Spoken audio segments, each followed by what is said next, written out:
I was afflicted with the disease of love while I was married.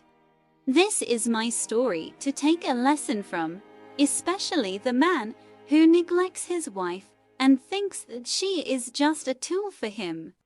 And she has been without feelings since I married my husband, and there was no love between us. But when I saw the husbands, how they loved each other, I tried to get closer to him and love him. But ever since I married him, I have been crying. He and his family sold my bedroom without telling me, even though I bought it with my dowry. And most of my things were lost and I did not know where they went. When I returned to my country and found my room unlocked, I was surprised, and when I entered, I was shocked to find it empty. I sat crying and beating myself from the shock, knowing that my mother had died and there were things and memories from her. I couldn't find her, and whenever the time for intercourse ended, I cried because he is a selfish person who takes what he wants and leaves me. I hated intercourse because of him. I told him that I have a right over him, and I posted videos of sheikhs talking about the right of the wife and many educated videos. I tried to change him to no avail, and every time he said this is my nature, and on top of that, he asked me to. I get pregnant every year, even though I have given birth to 4 children. He has 2 boys and 2 girls, and my daughter is still young, and my body is weak. I cannot bear to give birth until they grow up a little. If I had not been strictly prevented, and every time we quarreled over pregnancy, I would now have 10 children. He calculates and says, we have been married for 10 years, we are supposed to have them now. 10 children, believe me. The whole burden is on my head, from teaching to repairs and even painting the house. He is negligent in all aspects. He does not care about anything that I have endured for 10 years. I visited his mother via the internet. He has no education and experience in these things either. His mother came to us and I was very happy with her and I treated her the best. She was sick and I cared for her a lot. I do not say this to praise myself, but I try as much as possible to please everyone at the expense of myself. Knowing that my mother is deceased, I used to say that she would be my mother, but she did not think of me as such. Rather, she kept my husband away from me permanently. She sat with us for 1.5 years. She became like a divorced woman, to the point where he asked me to sleep in his mother's room. And every month, he would take her for UMH and leave me and my children. And even when he went to work, she would go with him. His job was driving the car, and when I told him that I wanted to go out with him, he said, "No, my mother will be angry, and I do not want to make my mother angry." And when my sisters and our family came to us, and we would go out together, he would stay with his mother and would not go out with us, and I and my children would go out with my family. I would see how the couples loved each other and walked around. With his wife, I felt sorry for myself while tears filled my eyes. I felt myself and my children as if we were orphans. She is his mother. I am not jealous. He has the right to be good to her, but not at the expense of his wife. He even helped her one time with the henna of her head, and his hand was smeared with henna. He came and wiped it on my face. I felt humiliated in front of his mother. I became angry, and I said, "You have no family." He got angry with me and told me to go to your parents' house. He insulted me, and I sat crying and apologized to him so that he would not expel me. from my house because I was very afraid of the idea of divorce. I hated everything because of the many problems that happened between us. Until my brother's wedding date came, and I was the only sister next to him.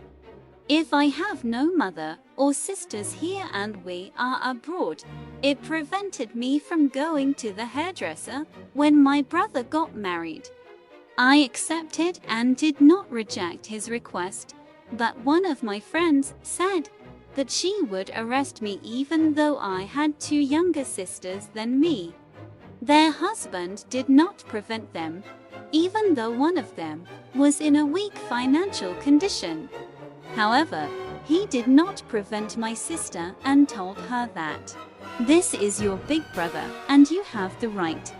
My husband prevented me from going to my family because I was making preparations for my brother's wedding. Until my father came and told him, "Why do you treat her like that?" And the problem grew until it reached the point where my husband insulted my father. I went with my father to the house and left my 4 children with their father. I found them. A week passed and he did not move, and I was burning for my children and crying every night and praying for my brother. He could not bear my sadness, and he left without telling my father. He convinced my husband to come and apologize to my father and take me. The problem was solved and I returned, but the problems were not over. I no longer spoke because of my mother-in-law's treatment and her interpretation.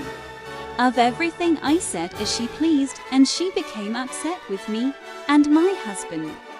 He gets upset with her, and they leave me as if I were just a maid. So I started sitting alone in a room with my husband and his mother talking about me every time. And my husband told his mother everything, even private marital secrets. And even when I prevented him from having intercourse, he went and told his mother. I was very loved by my husband's sisters, and every time my husband's sister called and said that her brother won over me in terms of everything. But glory be to God, they now hate me because my husband's mother used to talk to them and she spoke baseless things about me. I hated everything until one day I picked up my phone and downloaded a game on it so I could forget what was going on around me. But I entered a game with the name of a man so I would not be harassed by young men. I liked the game and was forgetting myself in it until one of the young men became attached to my personality and asked me for my number so we could be friends. He did not know that I was a woman, but I refused, and he tried several times. Until I revealed what I was hiding and told him that I was married. At first, he thought I was lying to him so that he would leave me alone. But I told him the story of my life and my problems with my husband, and that I had divorced him for the 2nd time. The young man left me and left the game for a while. I was sad about leaving him, because he was a loyal friend and he used to help me with the game even before he knew that I was a woman. But after a while he came back to me and told me that he was thinking about me and was attached to me. Believe me, I am a religious woman. Praise be to God, but how this happened and why I do not know.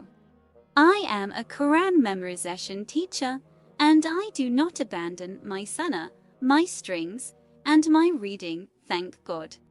The relationship developed between me and the young man, and he told me to divorce him and he would marry me.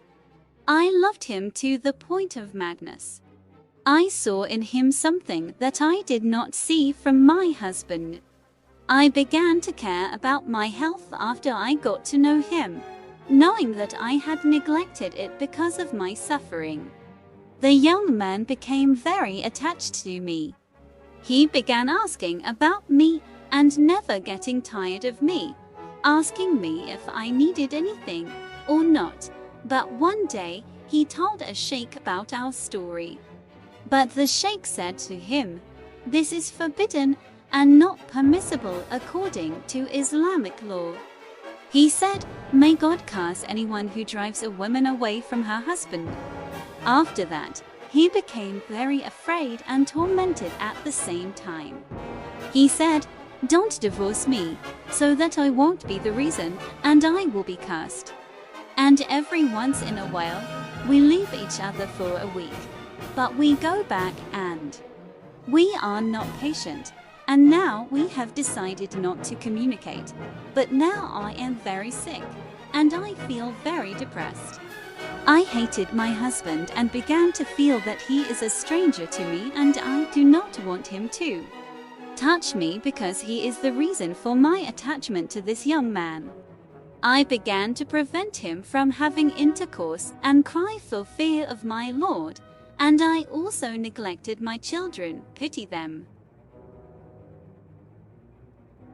I say to myself that I do not deserve them, because I neglected them, but it is not in my hands. I have become very nervous and I cannot tell anyone what I am experiencing, except my Lord. Every night I wake up and pray to my Lord to remove the love for that young man from my heart and to choose what is good for us and please us with it. If I had known that this would happen, I would not have entered that game in the first place, but a person does not know what awaits him. After a while, I asked my husband for a divorce, and we had problems. I sat with my family for a month, and he did not ask about me. Then my neighbors came in and solved the problem. Everyone begged me to return to my children. I came back crying. I did not want to go back. I wanted to protect myself so that I would not be reckless with something that I would regret, even though it is difficult. I have to separate from my children, but it is easier than the punishment of my Lord. I do not want to be a traitor. After I asked for a divorce, my husband became attached to me more, and once he told me that he would not divorce me and would sit on my heart. And now he says that he loves me and cannot live without me. Even though he used to say that he does not love me, and when I was asking him, "Do you love me?" he says that he prefers his children over me, and he says about me now that I am selfish. I do not think about my children and only think about myself. He does not know what I am going through. My husband is a mysterious person. I do not understand what he is thinking. I used to go through moments saying, "I will tell my husband what I am going through," but I know that he will expose me. He is now looking for anything. It is shameful for him to tell my family and say that even if I divorce you, they will not say that I am the reason. He wants to hold anything against me in order to justify his mistakes. I tried to forget the young man, but I cannot. I went to Google and searched for the cure for love, but it did not help me with anything. I hope to wake up from this dream. Sometimes I wish my husband would die because he does not divorce me, and I cannot give him his rights, and sometimes I pity him and cry. I am afflicted with love and I do not know what to do. I am confused about my affairs. Sometimes I dream beautiful dreams and interpret them. They comfort me, and I know that my Lord will not abandon me and will relieve them. I have to hope in God alone. I told you my story as a lesson and a lesson from it because I used to say that I cannot be tempted by the internet and I am religious, but I am afflicted with love. Do not blame anyone who commits a sin and say, "Praise be to God who has saved us from what afflicted his servants and has favored us over many of those he created." In the end, I am waiting for advice from you that will comfort me a little, and I wish you happiness and peace of mind. I apologize for the length.